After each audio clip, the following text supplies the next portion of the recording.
Mark, tell me why someone would use a company like Dalinghaus that's been in business since 2013. Yeah, so it's very deceiving as far as like history of companies. Say this one says it's been in business for 25 years.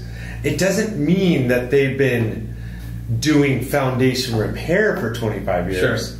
It means they've been in business doing something for 25 years. Sure. So a misperception of Dalinghaus, in my opinion, is that a misperception of Dalinghaus, period, is that 2013, that's only seems like 4 years.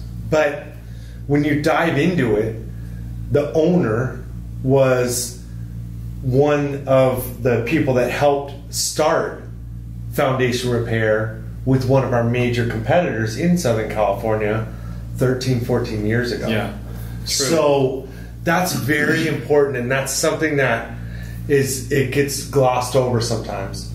I've been in this industry for 7 years, so that's 2010. We have another consultant that's been in this business for 8 years at our company. Collectively, we have a ton of knowledge at Dalinghaus.